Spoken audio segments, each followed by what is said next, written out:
Hello, ഞാൻ doctor സൂര്യ. നമുക്കിന്ന് traditional ആയിട്ടുള്ള കൺവെൻഷണൽ മെത്തേഡ് ഓഫ് വീനിങ്ങിനെ കുറിച്ച് ഡിസ്കസ് ചെയ്യാം. എന്താണ് വീനിങ്? 6 മാസത്തിന് ശേഷം കുഞ്ഞുങ്ങൾക്ക് സെമി സോളിഡോ അല്ലെങ്കിൽ സോളിഡോ ആയിട്ടുള്ള ഫുഡ് നമ്മൾ ഇൻട്രൊഡ്യൂസ് ചെയ്യുന്ന ആ ഒരു പ്രോസസ്സിനെയാണ് വീനിങ് എന്ന് പറയുന്നത്.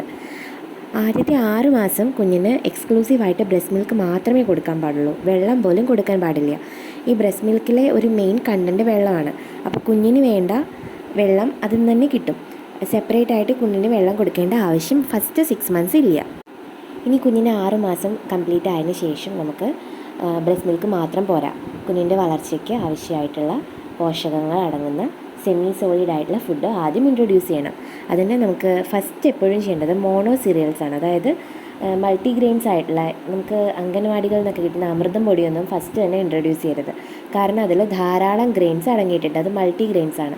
നമ്മൾ ആദ്യം മോണോ സീരിയൽസ്, അതായത് ഒരു ധാന്യം, ഉദാഹരണത്തിന് റൈസ് ആണെങ്കിൽ റൈസ്, അല്ലെങ്കിൽ സൂചി ഗോതമ്പാണെങ്കിൽ അങ്ങനെ. ഇനി ഏറ്റവും നല്ല ഓപ്ഷൻ രാഗിയാണ്, രാഗി.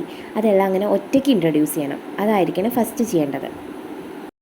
ഫസ്റ്റ് നമ്മൾ ഇൻട്രൊഡ്യൂസ് ചെയ്യുന്നത് മിക്കവാറും കുന്നങ്കായ അല്ലെങ്കിൽ നേന്ത്രക്കായ, ഇതെല്ലാം ആവാനാണ് സാധ്യത.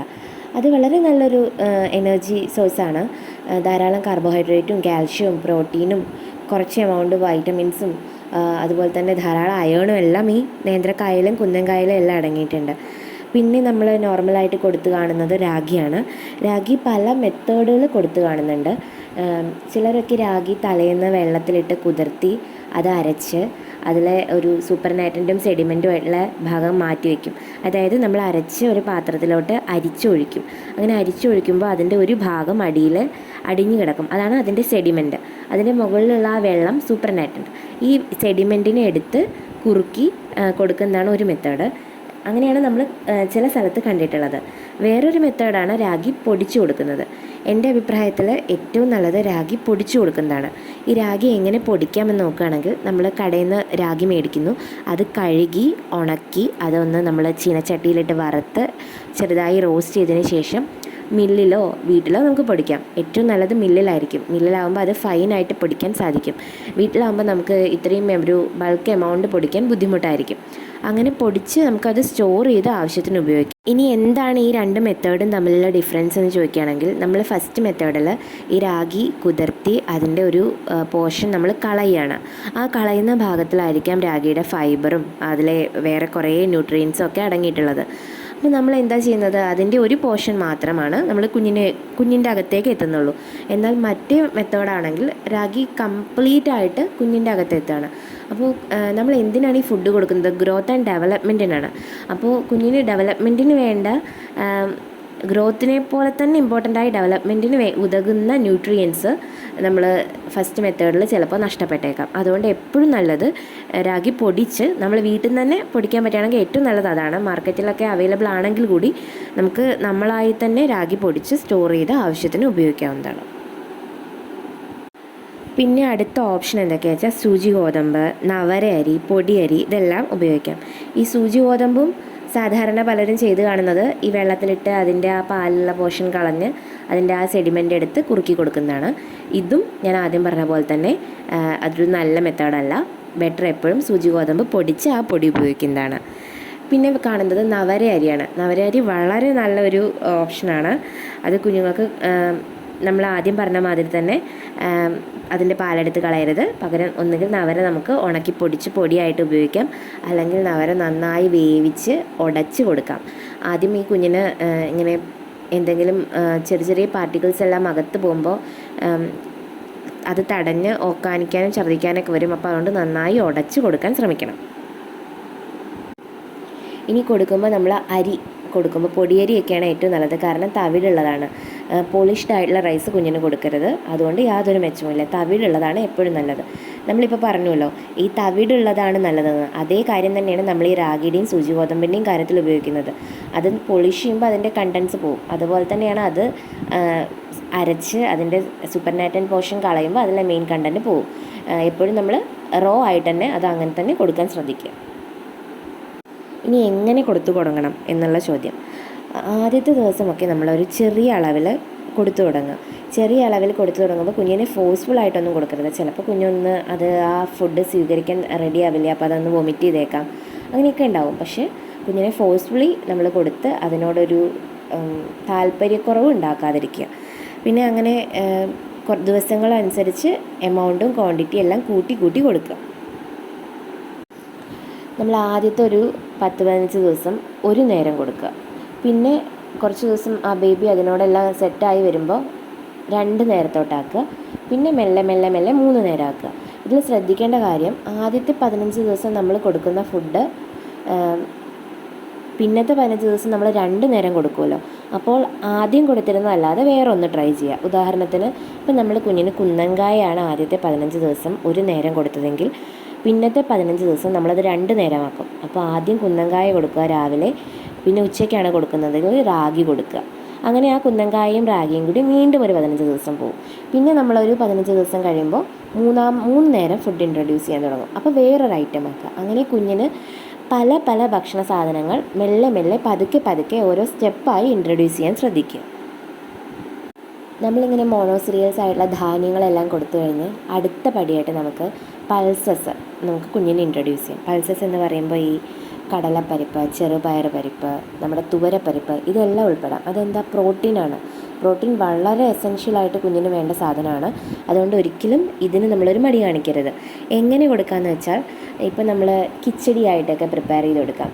നമ്മുടെ സാധാരണ അരിയും ചെറുപയർ പരിപ്പും ഒന്നിച്ച് വേവിച്ച് നന്നായി ഉടച്ച് കുഞ്ഞിന് കൊടുക്കാം. ഇത് വളരെ ന്യൂട്രീഷ്യസ് ആയിട്ടുള്ള, വളരെ പ്രോട്ടീൻ റിച്ച് ആയിട്ടുള്ളൊരു ഭക്ഷണ രീതിയാണ്. ഇത് കുഞ്ഞിൻ്റെ ഡെവലപ്മെൻറ്റിന് വളരെ എസെൻഷ്യലാണ്. ഇനി ഇതിൽ നോട്ട് ചെയ്യേണ്ട വേറൊരു കാര്യം, നമ്മൾ മിക്സിയിൽ അടിച്ച് കൊടുക്കുന്നത് മാക്സിമം ഒഴിവാക്കുക. മാക്സിമം മിക്സിയിൽ അടിച്ചു കൊടുക്കാതിരിക്കുക. കാരണം മുമ്പ് പറഞ്ഞ പോലെ ച്യൂയിങ്ങിനെ അത് ബാധിച്ചേക്കാം. നന്നായി ച്യൂ ചെയ്താലാണ് ഡൈജഷനെ അത് കൂടുതൽ ഫാസ്റ്റ് ആക്കാൻ സഹായിക്കുക. പിന്നെ അതുപോലെ കുഞ്ഞിന് സ്വയം പര്യാപ്തത വരണമെങ്കിൽ നമ്മളിങ്ങനെ അടിച്ചു കൊടുക്കാതിരിക്കണം. കുഞ്ഞ് സ്വയം ചവച്ചരച്ച് കഴിക്കണം. അതാണ് അതിൻ്റെ ഒരു മെത്തേഡ്.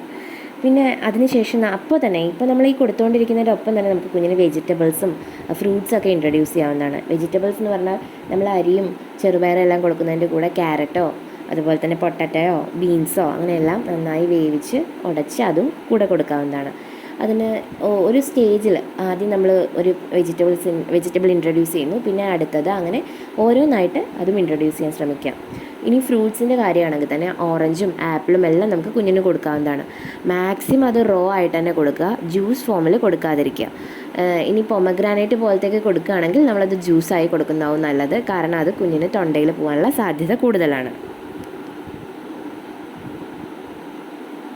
ഇനി ഇതിനോടൊപ്പം തന്നെ കുഞ്ഞിന് ചെല്ലേണ്ട വളരെ എസെൻഷ്യലായിട്ടുള്ള വേറൊരു ഘടകം നല്ല ഫാറ്റുകളാണ്. അതായത് വെണ്ണ, നെയ്യ്, നല്ല ശുദ്ധമായ വെളിച്ചെണ്ണ, ഇതെല്ലാം കുഞ്ഞിന് വേണം. ഇതൊക്കെ എസെൻഷ്യൽ ഫാറ്റ്സ് ആണ്. അത് കുഞ്ഞിൻ്റെ ബ്രെയിൻ ഡെവലപ്മെൻറ്റിനടക്കം വളരെ ആവശ്യമുള്ള ഘടകങ്ങളാണ്. ഇതെല്ലാം നമുക്ക് കുറുക്കുകളുടെ കൂട്ടത്തിലിട്ട് കുറച്ച് നെയ്യും കുറച്ച് വെണ്ണ എല്ലാം ചേർത്ത് കൊടുക്കുന്നത് കൊണ്ട് യാതൊരു തരത്തിലുള്ള ബുദ്ധിമുട്ടും കുഞ്ഞിനുണ്ടാവില്ല.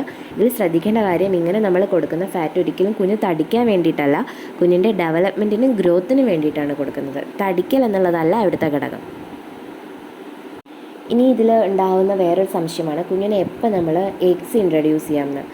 കുഞ്ഞിനൊരു 8 മാസം കഴിഞ്ഞാൽ നമുക്ക് മുട്ട ഇൻട്രൊഡ്യൂസ് ചെയ്യാവുന്നതാണ്. 8 മാസം മുതൽ തന്നെ മുട്ട ഇൻട്രൊഡ്യൂസ് ചെയ്യാവുന്നതാണ്. ആദ്യത്തെ ഒരു സമയത്ത് നമ്മളെപ്പോഴും മുട്ടയുടെ യെല്ലോ പോർഷനാണ് കൊടുക്കാൻ ശ്രദ്ധിക്കേണ്ടത്. അതിൽ കോളിനെല്ലാം അടങ്ങിയിട്ടുണ്ട്. ഈ കോളിൻ കുഞ്ഞിൻ്റെ ബ്രെയിൻ ഡെവലപ്മെൻറ്റിന് വളരെ ആവശ്യമുള്ള ഘടകമാണ്. മുട്ടയുടെ വെള്ള അതിന് ശേഷം കൊടുക്കുന്നതായിരിക്കും നല്ലത്. ഒരു 9 മാസം മുതലായിരിക്കും മുട്ടയുടെ വെള്ള കൊടുക്കാൻ നല്ലത്. മഞ്ഞ കൊടുത്ത് അതിനോട് കുട്ടി ഓക്കെ ആയി കഴിഞ്ഞാൽ പതിയെ വെള്ള കൊടുക്കുക. അങ്ങനെ പതിയെ പതിയെ ഓരോന്നും ഇൻട്രൊഡ്യൂസ് ചെയ്യുക.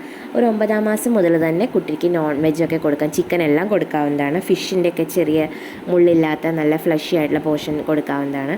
ഇതെല്ലാം കൊടുക്കാവുന്നതാണ്. ഇങ്ങനെ ഒരു 10 മാസം ആകുമ്പോഴേക്കും നമ്മൾ വീട്ടിലെ അമ്മ കഴിക്കുന്ന ഒരുവിധം എല്ലാ ഭക്ഷണവും കുഞ്ഞും കഴിച്ചിരിക്കണം എന്നാണ് പറയുക. ഒരു വയസ്സിനുള്ളിൽ നമ്മൾ കുഞ്ഞിന് സെപ്പറേറ്റ് ആയിട്ടൊരു ഫുഡ് മെനു ഉണ്ടാവാനേ പാടില്ല. എന്താണോ നമ്മൾ കഴിക്കുന്നത് അത് നമ്മുടെ കുഞ്ഞും കഴിച്ചിരിക്കണം. ഇനി ഇതിൽ വരാവുന്ന മറ്റൊരു സംശയം, കുഞ്ഞിന് എപ്പം മുതൽ വെള്ളം, പശുവിൻ പാലെല്ലാം കൊടുക്കുക എന്നുള്ളതാണ്. വെള്ളത്തിൻ്റെ കാര്യം നമ്മൾ പലപ്പോഴായി പറഞ്ഞിട്ടുണ്ട്. കുഞ്ഞിന് ആദ്യത്തെ 6 മാസം വെള്ളത്തിൻ്റെ ആവശ്യമേ ഇല്ല, മുലപ്പാൽ മാത്രം മതി. 6 മാസത്തിന് ശേഷം വീനിങ് എല്ലാം ചെയ്തു തുടങ്ങുമ്പോൾ ഭക്ഷണം കൊടുക്കുന്നതിനോടൊപ്പം ഇടയ്ക്കിടയ്ക്ക് വെള്ളം കൊടുക്കാവുന്നതാണ്. 1 വയസ്സിന് ശേഷം നിശ്ചിതമായിട്ടുള്ള എമൗണ്ട് എല്ലാം വെള്ളം കുടിക്കണമെന്ന് പറയുന്നുണ്ട്. അതൊക്കെ നമുക്ക് വേറൊരു വീഡിയോയിൽ സംസാരിക്കാവുന്നതാണ്. ഇനി പാലിൻ്റെ കാര്യം വരികയാണെങ്കിൽ പശുവിൻ പാലും ആദ്യത്തെ 1 വയസ്സ് വരെ കൊടുക്കാതിരിക്കുന്നതാണ് നല്ലത്. ഇനി അത്രയും നിങ്ങൾക്ക് കൊടുക്കണം എന്നുണ്ടെങ്കിൽ തന്നെ കുറുക്കിൻ്റെ കൂടെയൊക്കെ ചേർത്ത് 6 മാസത്തിന് ശേഷം കൊടുക്കാം. അത് ഏറ്റവും നല്ലത് കൊടുക്കാതിരിക്കുന്നതാണ്. കാരണം ഓരോ മൃഗത്തിൻ്റെ പാലും അതിൻ്റെ കുഞ്ഞിന് വേണ്ടിയിട്ടാണ് ഡിസൈൻ ചെയ്തിട്ടുള്ളത്. നമ്മൾ ഈ പശുവിനെ പോലുള്ള നാൽക്കാലികളെ നോക്കുകയാണെങ്കിൽ അവയുടെയൊക്കെ തലച്ചോറ് വളരെ ചെറുതാണ്. മനുഷ്യൻ്റെ തലച്ചോറുമായിട്ട് കമ്പയർ ചെയ്യുമ്പോൾ അവരുടെ ശരീരമായിരിക്കും വലുത്. ആ ശരീരത്തിനുള്ള വികാസത്തിനുള്ള പ്രോട്ടീനാണ് അവരുടെ പാലിൽ മാക്സിമം ആയിട്ട് അടങ്ങിയിട്ടുള്ളത്. എന്നാൽ മനുഷ്യൻ്റെ പാൽ അങ്ങനെയല്ല. നമ്മുടെ ബ്രസ്റ്റ് മിൽക്കിൽ അടങ്ങിയിട്ടുള്ളത് മനുഷ്യ കുഞ്ഞിൻ്റെ ബുദ്ധി വികാസത്തിന് വേണ്ട ന്യൂട്രിയൻസ് ആണ്. അപ്പോൾ നമ്മുടെ കുഞ്ഞിന് വേണ്ടത് നമ്മുടെ പാലിലാണുള്ളത്. അതുകൊണ്ട് എപ്പോഴും പ്രിഫർ ചെയ്യുന്നത് ബ്രസ്റ്റ് മിൽക്കാണ്. ബ്രസ്റ്റ് മിൽക്ക് കൊടുത്തുകൊണ്ടിരിക്കുമ്പോൾ നിങ്ങൾക്ക് വേണമെങ്കിൽ ഒരു സപ്ലിമെൻ്റ് ആയിട്ട് കുറച്ച് അളവിൽ പശുവിൻ പാൽ കൊടുക്കാവുന്നതാണ്. അതും എപ്പോഴും ചെറിയ അളവിൽ മാത്രം കൊടുക്കാൻ ശ്രദ്ധിക്കുക. കാരണം ഈ പശുവിൻ പാൽ വളരെ ഫില്ലിംഗ് ആണ്. അത് കഴിച്ചു കഴിഞ്ഞാൽ കുഞ്ഞ് വേറെ ഒന്നും കഴിക്കില്ല. അതുകൊണ്ട് കുട്ടിക്ക് മറ്റ് ന്യൂട്രിയൻസിൻ്റെ ഒരു ഡെഫിഷ്യൻസി ഉണ്ടാവാനുള്ള സാധ്യതയുണ്ട്. അത് ഒഴിവാക്കാൻ വേണ്ടിയിട്ടാണ് ഇങ്ങനെ ചെയ്യുന്നത്. ഇനി എല്ലാ അമ്മമാരും ചോദിക്കുന്ന മറ്റൊരു സംശയമാണ്, ഡോക്ടറെ കുഞ്ഞിന് ബിസ്ക്കറ്റ് കൊടുത്തൂടെ, കുഞ്ഞിന് ബേക്കറി കൊടുത്തൂടെ, അതുപോലെ കുഞ്ഞിന് ഹോർലിക്സും ബൂസ്റ്റും എല്ലാം കൊടുക്കണ്ടേ, എന്നാലല്ലേ കുഞ്ഞ് വലുതാവൂ എന്നൊക്കെ. ഇതിൻ്റെ ഒന്നും യാതൊരു ആവശ്യമില്ല. ഈ ബിസ്ക്കറ്റ് ബേക്കറി ഐറ്റംസ് എല്ലാം കുഞ്ഞിന് ഗുണത്തേക്കാളധികം ദോഷമാണ് ഉണ്ടാക്കുക. അതിൽ യാതൊരു തരത്തിലുള്ള നല്ല ഘടകങ്ങളും ഇല്ല. പലതും ഡീപ്പ് ഫ്രൈഡ് ആയിരിക്കും, പലതിലും മൈദ ആയിരിക്കും മെയിൻ ഇൻഗ്രീഡിയൻറ്റ്. അപ്പോൾ മാക്സിമം ഇതെല്ലാം ഒഴിവാക്കുക. ബിസ്ക്കറ്റൊക്കെ കുഞ്ഞുങ്ങൾക്ക് കഴിക്കാനുള്ളൊരു ആഗ്രഹം ഉണ്ടാവും കണ്ടാൽ. അപ്പോൾ എന്ത് ചെയ്യണം, വീട്ടിൽ ഇത് വാങ്ങി സ്റ്റോക്ക് ചെയ്യുന്ന പരിപാടി നമ്മളായി പാരൻസ് ആയിട്ട് ഒഴിവാക്കി വിടുക. പിന്നെ അടുത്തത് ഹെൽത്ത് സപ്ലിമെൻറ്റ്സ് ആയിട്ടുള്ള ബൂസ്റ്റ്, ഹോർലിക്സ് എല്ലാം. ഇതിനെല്ലാം പകരം നിങ്ങൾക്ക് നിങ്ങളുടെ കുഞ്ഞിന് കൊടുക്കണമെന്ന് അത്രയും ആഗ്രഹമാണെങ്കിൽ നട്ട്സും സീഡ്സും എല്ലാം വാങ്ങി അതൊക്കെ ഡ്രൈ റോസ്റ്റ് ചെയ്ത് അത് പൊടിച്ച് നിങ്ങൾക്ക് പാലിലെല്ലാം ചേർത്ത് കുഞ്ഞിന് കൊടുക്കാവുന്നതാണ്. അങ്ങനെ മാക്സിമം നമ്മുടെ കുഞ്ഞിനൊരു ഹെൽത്തി ആയിട്ടുള്ള ഫുഡ് ഹാബിറ്റ് നിങ്ങളായി ക്രിയേറ്റ് ചെയ്യുക. നമ്മൾ എന്ത് കുഞ്ഞിന് പഠിപ്പിച്ചു കൊടുക്കുന്നോ അതാണ് കുഞ്ഞ് പഠിക്കുക. നമ്മൾ ശീലിപ്പിക്കുന്ന ഭക്ഷണ രീതികളായിരിക്കും നമ്മുടെ കുഞ്ഞ് ഫോളോ ചെയ്യുക. അപ്പോൾ എന്തുകൊണ്ടും കുഞ്ഞിൻ്റെ ഭക്ഷണത്തിൽ വെജിറ്റബിൾസും ഫ്രൂട്ട്സും എല്ലാം നിങ്ങൾ പതിയെ ഇൻട്രൊഡ്യൂസ് ചെയ്ത് കുഞ്ഞിനെ അതിനോട് ശീലിപ്പിച്ചെടുക്കുക. അതുപോലെ കുഞ്ഞിനൊരു ഹെൽത്തി ആയിട്ടുള്ള ഫുഡ് ഹാബിറ്റ് ക്രിയേറ്റ് ചെയ്യുക. അതുവഴി എന്തുകൊണ്ടാണ് നമ്മുടെ കുഞ്ഞുങ്ങൾക്ക് ഭാവിയിൽ ലൈഫ് സ്റ്റൈൽ ഡിസോർഡേഴ്സും ഒന്നും ഉണ്ടാവാതെ അവർക്ക് നല്ലൊരു ഹാപ്പി ലൈഫ് ലീഡ് ചെയ്യാൻ സാധിക്കും.